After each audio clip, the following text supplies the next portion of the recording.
A few months ago, when I moved to this new studio, I also changed the color grading of my videos. It used to look something like this in the old studio. Looks great, still love it, but now it looks something like this. More filmic, right? A film look, or at least my interpretation of a film look, because look, most of the time I don't even know what I'm doing. I just tweak and adjust settings until I see something I like. That's it. I'm not a professional colorist, okay?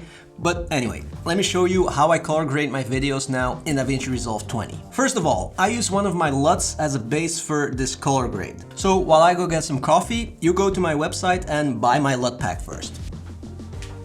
Wait, no, I'm joking, don't click away. Half of you probably already did in that 1 second that I was gone. No, I'm joking, okay? I'm not gonna make you buy my LUTs, of course not. I'm gonna show you how to do it without a LUT. But there is something super important that you need to know. I'm not gonna get coffee either, because wow.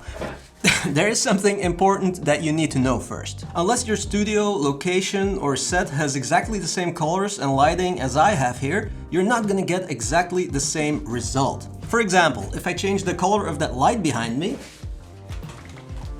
see, the color grade is still exactly the same, but it feels different, right? And that's because the lighting, the colors changed. So always keep that in mind, super important. Okay, here we go. So I shoot all my videos on my Sony a7S III in S-Log3.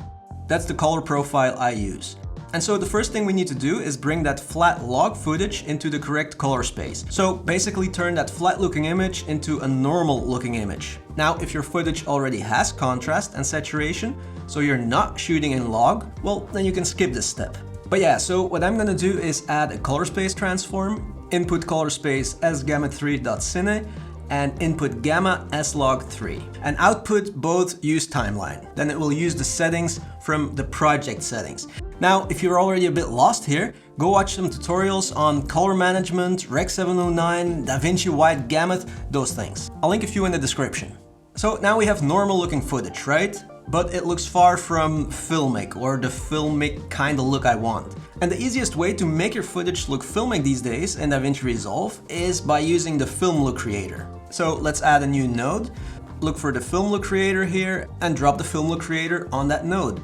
And then let's set the preset to default 35mm. That's the one I always use. But of course, if you like another one better, just use that one. And then I'm gonna turn off flicker because I don't want any flicker. I'm also gonna turn off gate weave. And gate weave is an effect that makes the image move a little bit horizontally and vertically. And it comes from the film days when the film actually moved a little when it passed through the camera or the projector. And it's a very subtle effect, but I don't want it here. Especially gate weave and flicker, you know, it's a bit too much, too retro. And I'm also gonna disable the vignette. But everything else, just default settings. Even the grain looks great in the default settings if you're using 4K footage. But of course, you can make it a little bit more pronounced or less, whatever you want. But yeah, so with just a few clicks, you get a super nice filmic look. The contrast, the colors, but we're not there yet. Because the first thing I'm noticing is that the image looks way too warm.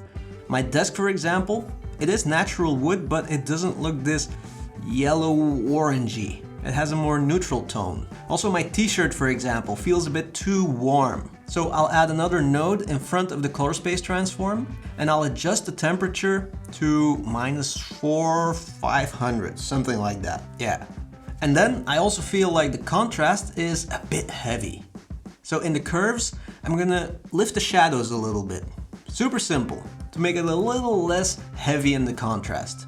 And that's it for this node. It already feels a lot better. I like it. And you know what I also like? When companies give you a choice, subscription or no subscription. And that's exactly what Audiio, the sponsor of this video, does. So if you're looking for music for your videos and you hate subscriptions, you might want to check this out. When you buy Audiio lifetime music, you get unlimited downloads from their entire music catalog that you can use for personal and client work. And you even get a few extra features like Bold, which allows you to see similar songs at the click of a button, and AI playlists. And Audiio offers a wide range of moods and genres, from beast beats to holiday soiree, ooh la la, sounds fancy, right? And from rock to lo-fi hip-hop.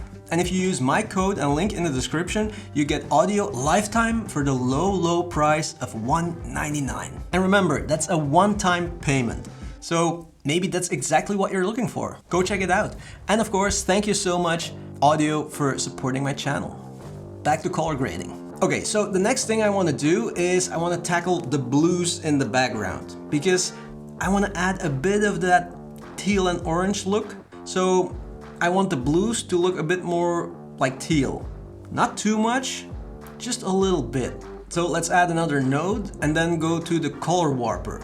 And this is a new tool that allows you to change the hue of colors. So I want to change the hue of the blue, right? The white areas here indicate all the colors in my image. And so the blues are here. And when I put the mouse pointer on any of the blues in the image, see, it will show you where it is in the color warper. And now I'm just gonna pull the blue towards teal. Not too much. I don't want everything to look like actual green teal, you know? And if you don't have the studio version of Resolve, you can also use the curves for this, by the way. Here in hue versus hue. And then just make 2 anchor points around the blue tones and then pull the blue tones towards teal. And again, not too much, just a tiny little bit. Okay, and then to emphasize everything a bit more, I'm also gonna pull the gamma and gain slider towards teal. Ever so slightly.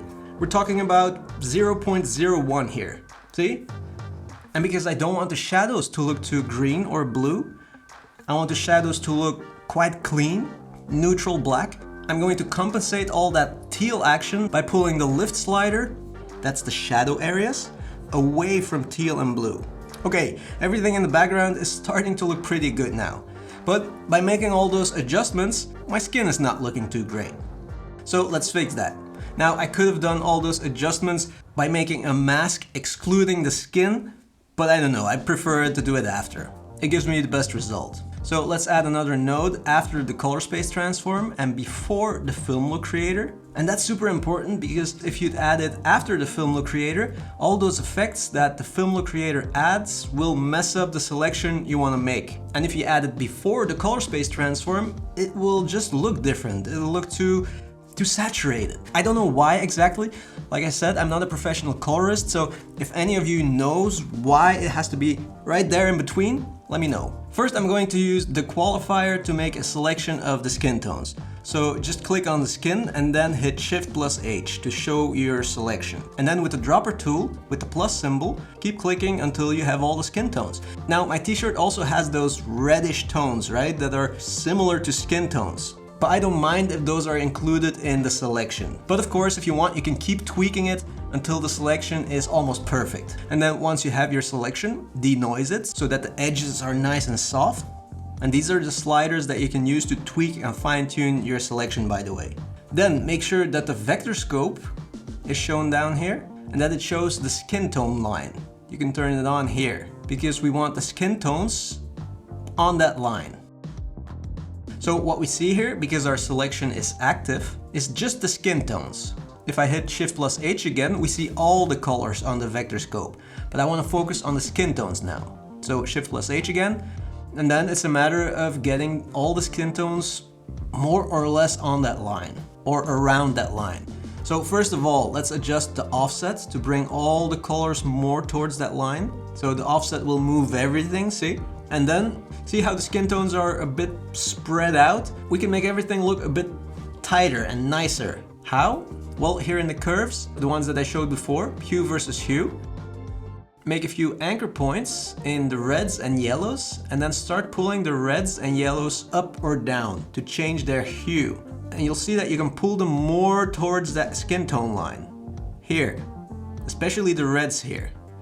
And that will nicely even out the skin tones. Of course, don't make it like too tight because then it'll look weird, but just a little bit tighter. And then the last thing I want to do is add some warmth to the skin tones. So I'm just gonna pull all the wheels, lift, gamma, and gain in the same direction as the skin tone line. Not too much, something like this. If you do it too much, see, it gets like weird. And then you can see how it stretches out those skin tones. It adds more saturation and depth. And then here in the log wheels, the mid-tone wheel all the way, because the mid-tones affect less of the image. And the shadows, you know, to add a little bit more warmth, I'm gonna pull them a tiny bit towards red.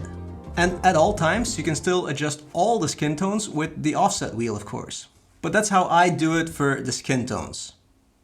And that's pretty much it. That's how I color grade these videos. Or not every time, of course. I've saved my color grade as a power grade so that I can use it in every video now with just one click. And I explain how to do that in the video linked in the description. So go check it out. And that's it. Thank you so much for watching. I'll see you in the next one.